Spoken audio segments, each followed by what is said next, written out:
It's Shand for New Jack Swing Forever. I'm with an all-girl 90s band. We all know them by their album Surrender.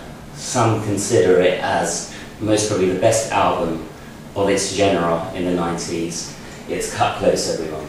How you doing? How you doing? It's been a long time since you performed in London. Yes. So what can we expect? Well, we have a new single, for one, called Let It Ring.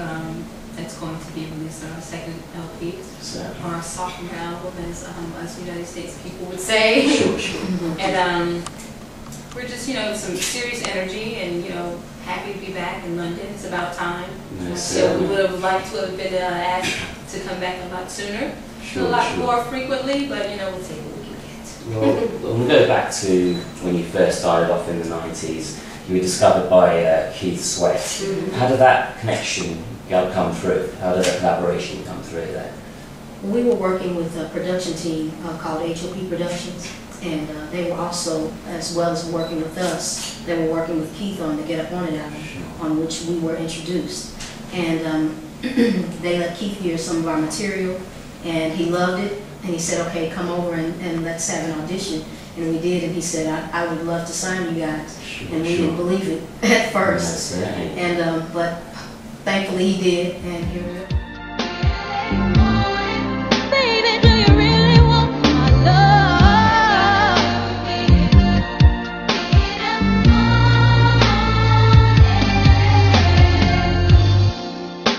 I like it, girl, when we get real freaky, baby. So many collaborations occurred between you two.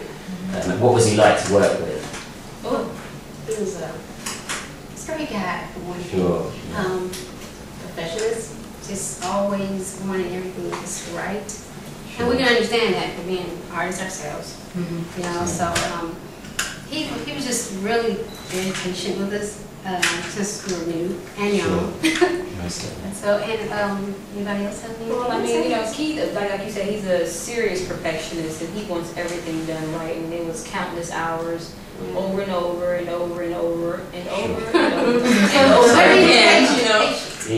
That's why he's so successful even now. But it was a wonderful experience. Wonderful experience. We learned a lot. I mean, he's basically, so to speak, like our father when it comes down to introducing us to this music industry.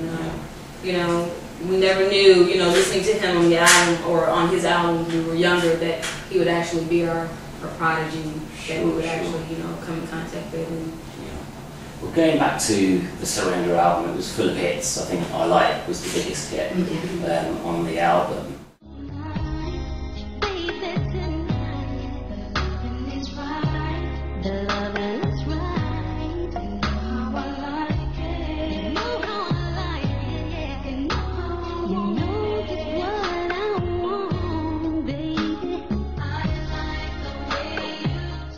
The album was such a cult success everywhere, really. And, the platform was there, you had the connections in the music industry. So many songs went on to be top 10 hits. And suddenly, you disappeared off the scene. What was the reason for that? There was lots of disappointing fans. We were all waiting for that second album, but it never quite happened. What was the reason for that? Well, first of all, we were very new.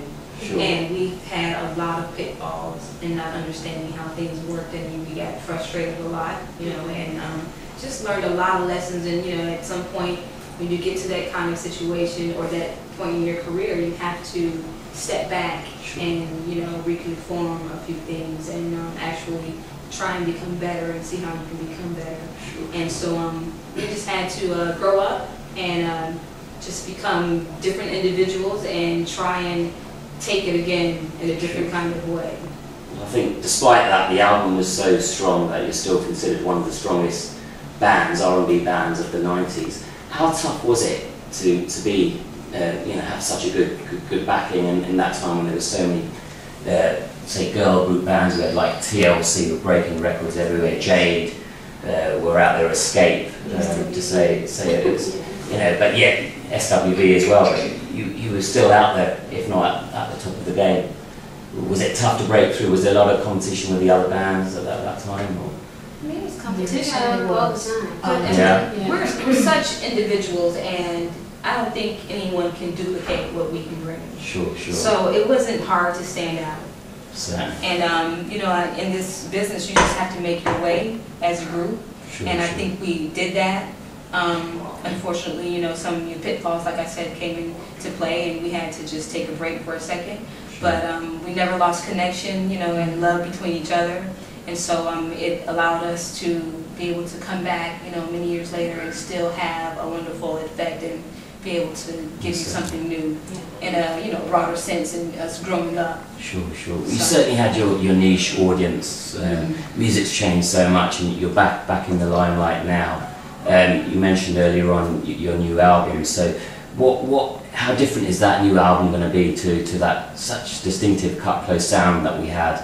Is it going to be different, or are we going to be catering for a new crowd or the old crowd? I think everybody probably has something to say to that. It's gonna always have that cut close sound. Sure, We sure. never abandon that. Yeah. But this is gonna definitely show the growth of the group. So all the things we've come through, we've continued writing all throughout the time that we've been away. So, you know, they'll see a different side of Cut Close. Sure, sure. You know, we have so many other topics to sing about.